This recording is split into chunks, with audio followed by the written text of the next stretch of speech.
আসলে এখানে আমি এই প্রতিবন্ধীদের যারা রয়েছে সারা বাংলাদেশে, আমি আইন পেশা আসার পর থেকে তাদের বিভিন্ন নাগরিক অধিকারগুলো নিয়ে কাজ করে থাকি সবসময়, এবং অত্যন্ত কাজ থেকে এই প্রতিবন্ধী ব্যক্তিদের যে অধিকারগুলা থেকে তারা বঞ্চিত হয়,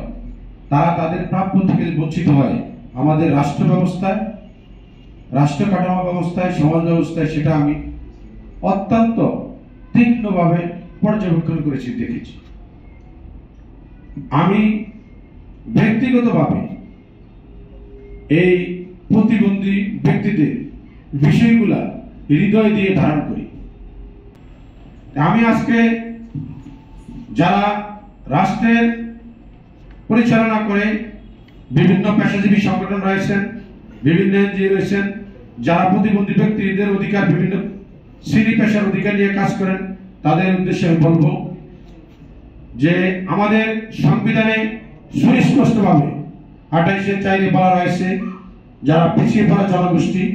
তাদের জন্য বিশেষ কর্মসংস্থান ব্যবস্থা করা, বিশেষ সুযোগ সুবিধা দেওয়া, কিন্তু সেটা করা হয় না। আমি বলবো যাতে রাষ্ট্রে যারা রয়েছেন, যখন যে সরকারি থাকেন, কারণ কাউকে বিশেষ উদ্দেশ্য করে বলা যায় না, রাষ্ট্র তো এক এক সময়, কিন্তু রাষ্ট্র যারা পরিচালনা করে যে পলিসি থাকে, সেখানে যাতে এই প্রতিবন্ধী ব্যক্তিদের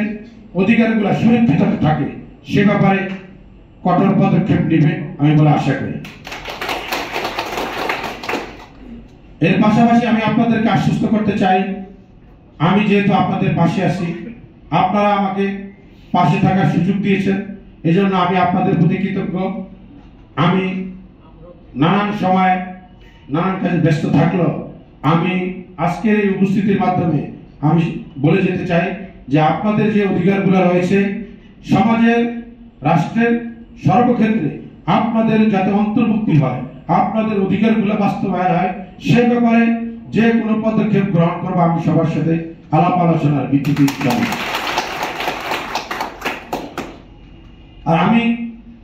আজকে এখান থেকে বলতে চাই, সামনে জাতীয় নির্বাচন, যেহেতু